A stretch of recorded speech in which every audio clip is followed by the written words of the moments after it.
Elävä raakaravintoyhdistyksen haastatteluun.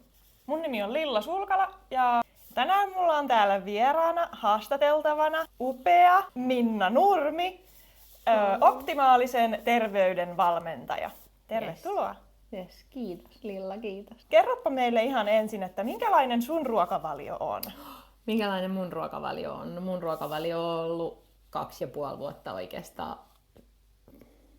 melkein kokonaan raakaa. Siellä täällä on joskus ollut jotain kypsää ja välillä on ollut aikakausi, että on ollut useampan päivän peräkkäin kypsää, mutta Joo. mun ruokavalio on raakaruokaa. Ravinteikasta raakaruokaa. Sitä se on. Niin, sitä se on. No minkälainen niin kun on esimerkiksi aamupala, lounas ja illallinen, tai miten nyt ikinä syötkin, niin selitä vähän tarkemmin. Niin. No siis tää vaihtelee tietysti vuoden aikojen mukaan ja sitten myös sen mukaan, mikä on oma fiilis. Et joskus mä aloitan aamu ihan pelkästään vaikka hedelmillä, kesä menee aina jollakin vesimelodilla tai jollain niin aamu. Ja nyt on ollut omenakausi. Mä tykän ihan hirveästi syödä omenoita kanelin kanssa aamupalaksi. Joo. No se on niin ensimmäinen, mutta mä en kutsu sitä aamupalaksi, kun mä vaan syön, kun mulla on nälkä. Mulla ei ole semmoista, niin kuin, että Joo. välttämättä niin semmoista. Sitten mä teen mun supersmoothie, kaunistava supersmoothie, mikä on sitten semmoinen niin päiväravinnepläjäyspommi. Joo. Se on semmoinen, sillä menee tosi pitkällä usein, niin riippuu vähän kuinka paljon siellä on kaikkea.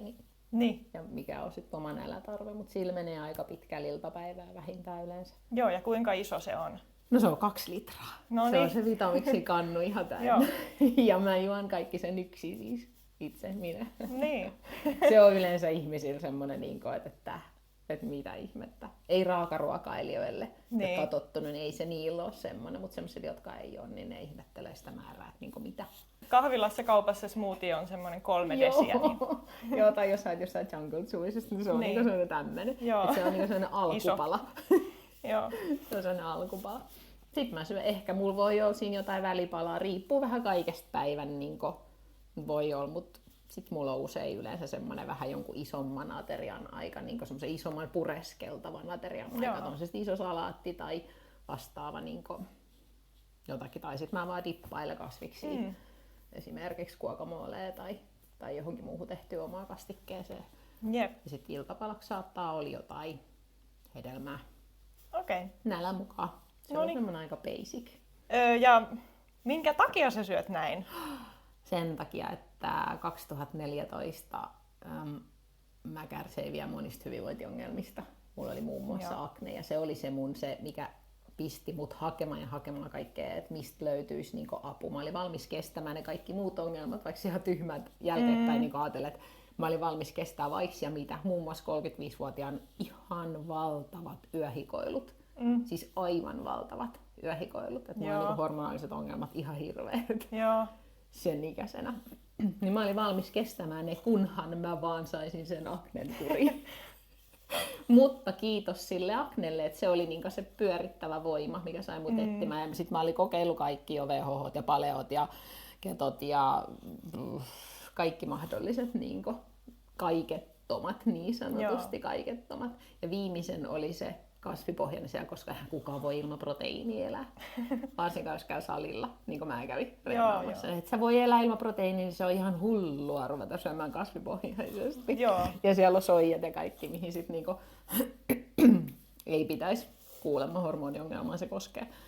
Mikä on tietysti valhe. Nyt kaikki tiko tietää, että ei kukaan ole sitä. Niin 2014 mitta tuli täyteen ja siinä oli myös mun nuoremman pojan Kuopuksen atooppinen ihottuma, joka teki sit sen koko... Eikö se ei ollut silloin se hänen, vaan siis se kaikki koko prosessi lähti siitä, mutta 2014 päädyin siihen, että kaikki on kokeiltu. Mitään muuta ei enää ole muuta kuin kasvipohjainen, joka on tosi paljon raakaa. Ja sillä mä aloitin. Ja sillä lähti sitten niinku terveysongelmat niinku pois. Joo. Ja sit mä oon niinku sillä polulla ja pikkuhiljaa se on niinku edennyt sit aina koko aika enemmän ja enemmän niinku raakaa. Se aluksi oli tosi paljon raakaa, että mulla oli ihan pienesti sieltä kypsää. Mutta sitten se meni vähän sellainen niinku takaisin, kun sai sen niitä terveysongelmia pois. Ja sitten vähän niinku meni siinä mukavaa. Niinpä. Ja mä kokeilin jotain eläinperäisiäkin, mutta aina niistä tuli oireita ja se ei tuntunut omalta jutulta. Joo. Niin. Meillä on Tää on hyvin niinku samankuuloinen niin tarina ja tausta, että mullakin on aknen takia tämä Niin. ruokavalio aikoinaan tullut kokeiluun ja sitten se jäi jäädäkseen. Sitten se jäi jäädäkseen. Ja kiitos siitä Aknelle. Siitäkin on ollut hyötyä. Siitäkin on ollut hyötyä, vaikka ei kyllä todellakaan Niin. haluaisi niin silloin, kun sitä kesti, niin eihän sitä sillä lailla haluaisi ajatella. No minkälainen sun arki on tai sun työ? No mun työ on semmoinen, että mä teen yksin kotona töitä. Joo. Eli opetan siis työkseni ihmisiä syömään, eli mä oon se optimaalisen terveyden valmentaja. Niin. Eli mä autan ihmisiä niin syömään näin ja pääsemään siihen terveyteen ja ymmärtämään, mitä se terveys on. Tarkoittaako se sitä, että aamulla sä istut koneen ääreen ja siinä sä oot sitten koko työpäivän? ei, mutta tietysti totta kai tosi iso osa sit työstä on koneen äärellä. Et kyllähän se on sitä tosi paljon, mutta ei, kyllä mulla on sitten semmoiset omat aikataulut. Joskus mä aloitan heti aamusti, sille, että mä aloitan purkamaan jotain kiireellisiä niin töitä ensin ja sitten mä usein pidän itselleni semmoisen paussin, että mä teen oman treenin esimerkiksi siinä aamupäivän aikana, mä katkaisen se työpäivän ja sitten mä jatkan niin siitä. Kuulostaa tosi hyvältä. Että niitä taukoja on vaikea yksityisyrittäjänä niin kuin noudattaa, pitää. Niin, tähän mä otin onneksi itselleni valmentajan, josta me puhuttiin tuossa aiemmin, niin hän on opettanut nimenomaan se tauottamisen tärkeyden. Joo. Ja mä oon sit tosi kiitollinen hänelle. Me pitäisi muistaa niin ehdottomasti, se oli meidän työ mikä vaan, niin se tauottamisen tärkeys on tosi tärkeä. Ei sen takia, että me jaksettaisiin se työpäivä, vaan sen takia, että me ei ole se työpäivän jälkeen ihan poikki. Niinpä, se on niin se tärkeetä. pointti siinä, niin, että se elämä jatkuu se työpäivän jälkeen. Kyllä. Toki ravinnolla tosi iso merkitys. Niin, on kyllä. Niin. No miten sä niin kun just kerkeet sitten panostaa näihin hyvinvoinnin asioihin, ruokavalioon ja liikuntaan, kun on kuitenkin varmaan aika kiireinen yrittäjän niin kuin arki ja perhearki? Niin, no mä en tiedä, onko mulla on 16-vuotias poika kotona.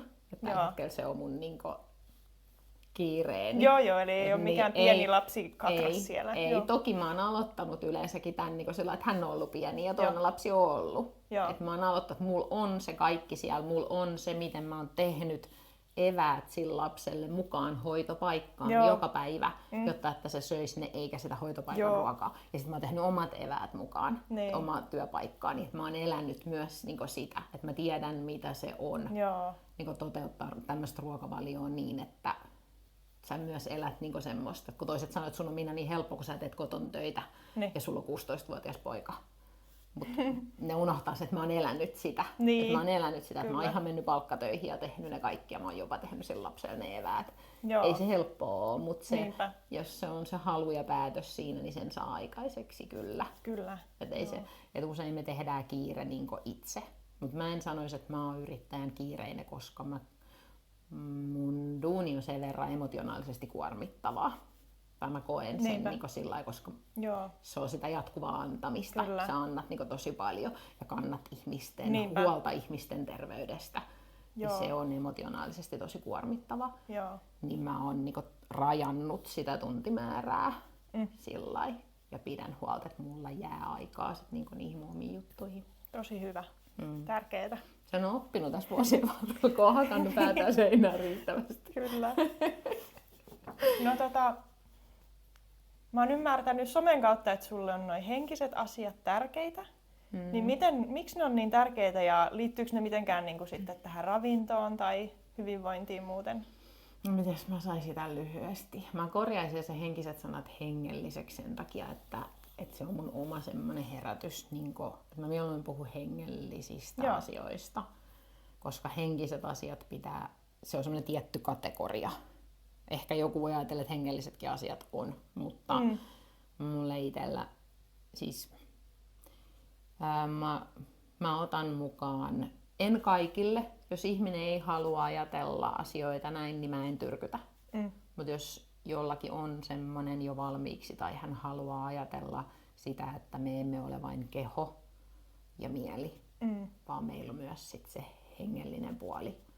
On se sitten sielu tai henki tai miksi kukakin haluaa sit tavallaan sitä.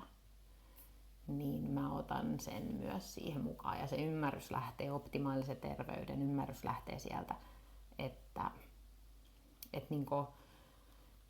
kun me katsotaan itseämme sinä, mitä me oikeasti ollaan. Eli ei pelkkä mieli ja keho, vaan jotain hengellistä, ikuista, pysyvää.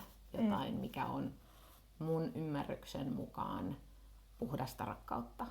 Joo. Niin terveys lähtee niinku sieltä, että kun me ymmärretään, että miten puhdas rakkaus toimii fyysisessä maailmassa, Joo. niin se ei toimi itseään tuhoten, eikä toisia tuhoten. Niinpä, joo. Vaan se haluaa, se tulee puhtaasti kumpua sieltä se halu silloin niinku toimia puhtaasti rakkaudellisesti. Niin. Ja sieltä tulee terveys. Joo. Ja se on, kyllä mä sen niinku tuon, Niin. kuten mä tyrkytä sitä kenellekään. Niin, mutta kuulostaa tosi helposti lähestyttävältä kyllä, että tuskin kauhean moni sitä vastustelee. No ei kauheasti, ei. Joo. Joo. No minkälaisia on ne semmoiset tyypilliset vaivat, mitä sun asiakkaat niin kun kokee, että mihin ne haluaa apua? No tietysti on nämä tämmöiset siis niin sanotut kansansairaudet. Joo. Niin metaboliset sairaudet, eli ylipaino, verisuoni, sydän- ja verisuoniongelmat, eli ja tämmöiset kolesteroli, nämä tämmöiset, mitkä on se, että 33% ihmisistä kuolee niihin asioihin. Eli suurin osa ihmisistä sairastuu niihin ja suurin osa niistä ihmisistä kuolee niihin. Ne on tietysti ne yleiset. Niin Joo. ja sitten sen lisäksi tulee tosi paljon tulehdukselliset sairaudet, eli tämmöiset tulehdusperäiset autoimmuunisairaudet. Joo. Ja sitten toki myös esimerkiksi krooniset väsymysoireyhtymät, niin ne on, Joo. ne on yleensä ihmisiä, jotka hakeutuu mun luo. Ne on niinku semmosia, mihin ei mukamas ole mitään apua. Niin. Ja sitten ne hakee kuitenkin apua. Niin. Mutta tämähän on siis, tavallaanhan me puhutaan tässä laittomasti, koska lääketiede määrittelee sen, että nämä sairaudet ei ole parannettavissa. Koska lääketiede ei pysty parantamaan niitä sairauksia. Niinpä. Lääketiede pystyy pitämään oireita kurissa joillakin ja jonkun aikaa tai hidastamaan taudin edistymistä, mutta lääketiede ei kykene parantamaan niitä. Niin. Jolloin siitä automaattisesti tulee määritelmä, että tämä sairaus on sellainen, mihin ei ole parannuskeinoa. Eli lääkäri ei valehtele meille, kun se sanoo, että tähän ei ole parannuskeinoa. Jos me sanotaan lääkärille, että no mites ruokavalio, niin lääkärihän sanoo tietenkin, että ei. Niin. Koska se on se, miten hänelle opetetaan. Ja se on se tavallaan niin kuin laki. Joo. Mutta tyhjästäkö ne tuli ne taudit? Että kyllä se tulehdus siellä kehossa on jostain syntynyt. Niinpä. Niin. Joo. Ja kummasti niihin sit on niin kuin kuitenkin semmoisia apuja Kyllä niitä löytyy. lääketieteen ulkopuolelta. Joo, toivoa on. Toivoa on todellakin, toivoa on. No kerro joku mahtavin parantumistarina sun asiakkaista. Ai, Sano niin, ettei voi mä tunnistaa. mietin tätä, kun tää on aina semmonen, mitä niin. Mä en tiedä, mun täytyy tämän ihmisen kanssa joskus jutella, sillä hän on vähän jakanut kyllä tuolla yleisestikin tätä niin omaa matkansa. Mutta joskus sitten, kun me olemme saaneet totaalisen parantumisen, niin mun täytyy hänen kanssaan sitten keskustella, että onko hän valmis jakaa sitä ja millä asteella. Koska se itse tauti on, autoimmuunisairaus on semmoinen ensinnäkin A, mistä mä en ollut ikinä ennen kuullut. Ja B, se on niin arkaluontoinen, mutta niin tuhoava, siis niin elämää syövä ja tuhoava, että semmoista kärsimystä ei toivoisi kenellekään. Joo. Mä aloin itkemään, kun mä kuulin hänen sen, Tarinan. mitä hän elää Joo. päivittäin. Niin hänen kanssaan ollaan siinä tilanteessa. Ja tämä on vain yksi esimerkki. Mä en haluaisi nostaa kenenkään ongelmia yli muita, koska jokaisen sairaus on se oma pahin tuska. Hyvä pointti. Ja niin. Mutta tämä on vaan sillä tavalla semmoinen, että sieltä on lähtenyt yli 50 kiloa ylipainoa pois. Tällä hetkellä ollaan täysin normaalipainossa. Joo. Wow. Siellä on lähtenyt 3 eri verenpainelääket pois, siellä on lähtenyt hormonikorvaushoito pois, siellä on lähtenyt verensokerilääkkeet pois. Eli kaikki nämä just tämmöiset yleisimmät, mitkä ne on lähtenyt pois. Ja tähän autoimmuunisairauteen, kun siihen on ollut esimerkiksi sytostaatit, Joo. koska se on ollut niin paha, Joo. ne on ollut nyt pois. Wow. Ne on ollut jo viikkoja pois. Ihan mieletön. Ja siis lääkärit on ihan sillä että what? Onko sitten kertonut lääkäreille asiakas, että no On. tämmönen ja tämmönen juttu? On. Joo. Ja lääkärit vaan sanoo, että jatka sitä mitä teet, että kun näyttää tehoavan. Niin. Ehkä me kuullaan tästä myöhemmin vähän lisää niin. sitten. Niin, joo. Ihan. Mutta näitä on siis, tää on vain yksi esimerkki. Mutta tää on yksi semmoinen, Niin. mikä on mennyt tosi syvällä tunteisiin sen takia, koska se kärsimys on ollut hirveä. No Minna, mistä sut tavoittaa, jos joku muukin haluaa nyt apua ongelmiinsa? No, mutta tavoittaa tietysti somesta ja mun verkkosivuilta tahtotilavellness.com ja siellä on kaikki yhteystiedot. Ja somesta parhaiten löytää Instagramista Tahtominna nimellä. Sieltä löytää niinku parhaiten. Hyvä. Kiitos. No ihan viimeisenä kysymyksenä vielä semmonen, että mitkä olisi 2 ensimmäistä neuvoa, mitä antaisit ihmiselle, joka kipuilee terveyden tai terveyshaasteiden kanssa? No, se tietysti siitä, että mikä on kenenkin lähtökohta, mutta jos on eksynyt kuuntelemaan meitä, niin todennäköisesti on jo etsinyt ja on halukas jo tekemään asioita. Niin sen jälkeen tarvitaan se, että pitää toivosta kiinni. Ja sitten tietysti se vaatii päätöksen, koska siinä pitää pysyä. Et me ei voi odottaa sitä, että vaikka keho tekee ihmeitä joka päivä, kun me tehdään asioita oikein, niin me täytyy antaa myös niinku ymmärrys siihen, että kaikki ei tapahdu näin. Niin päätös pysyä on suurimmalla osalla se ensimmäinen niinku askel. Sun pitää tehdä se päätös. Ja päätös, jos sä oot kamppailu sen päätöksen kanssa, pysyä siinä ja lähteä. Ja se johtuu siitä, että kun päätös vaatii aina luopumisen. Eli sun pitää jostain pystyä luopumaan. Niin käy läpi se, että minkä takia sä et ole jostain valmis luopumaan. Jos susta tuntuu, että sä et pysty tekemään sitä päätöstä. Koska ilman sitä päätöstä et sä saa niitä tuloksia ikinä. Se on totta. Se pelkkä ajatus ja se, että joku kuuntelee vaikka meitä, mua tai sua ja kerää sitä tietoa ja käy jossakin luennoilta ja lukee kirjoja tai katsoo reseptejä tai jotain, niin se ei vie ketään niin mihinkään, vaan se pitää tulla siihen niin tekemiseen. Se elämä pitää muuttua niin, että se on sitä tekemistä. Joo. Niin sitä kautta tulee ne tulokset. Ja sen takia, jotta me pysytään siinä tekemisessä, niin se päätös on hirveän tärkeä. Joo. Se päätös pitää tehdä. Mutta sitten toinen asia varmaan on se, että luottaa siihen, että tämä ei ole uhraus eikä tämä vie mitään elämästä pois. Nimenomaan. et kun moni ajattelee, että tulevaksi esimerkiksi FOMO, että jää jostain bileistä pois, jää jostain jotain pois, niin se oikea FOMO pitäisi meillä olla siinä, että kuinka paljon se sairaus rajoittaa meidän elämää. Että kuinka paljon se rajoittaa. Niin kuin mulle esimerkiksi se akne, mä en halunnut mennä sosiaalisiin tilanteisiin, koska mä häpesin naamaani niin paljon, niin mulla oli hirveä olo olla niissä. Se rajoitti mua. Nyt mä voin mennä salaattini kanssa sosiaalisiin tilanteisiin. Se ei rajoita enää mua. Tai jollakin on niin paha sairaus, että ei se jaksa. Joo. Tai se ei kykene olemaan lastenlastes kanssa. Tai ole niin se on se oikea FOMO, mikä meillä pitäisi olla, että me jäädään elämästä paitsi sen takia, että me sairastetaan. Meillä ei ole esimerkiksi energiaa, me voidaan huonosti. Niinpä.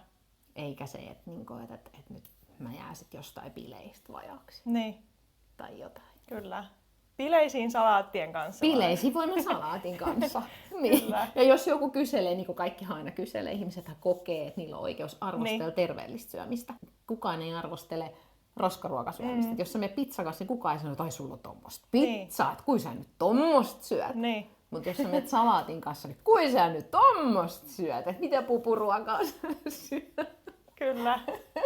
Niin mutta se nahka kasvaa siihen kyllä niin kestämään sit semmosia, niin voi toisesta korvasta sisään ja toisesta ulos. Ja siinä on aina pieni chanssi saada joku kiinnostumaan tästä elämäntavasta. Siis ihan hirveästi, koska siis mehän ei pysty ihmisiä muuttamaan eikä kenenkään, mutta omalla esimerkillä pystyy näyttää, kun ne näkee, että eikö sä olekaan enää sairas, eikö sulla olekaan enää akne. Kiitos Minna tosi paljon tästä haastattelusta. Moi kiitos Milla, kun kutsuit.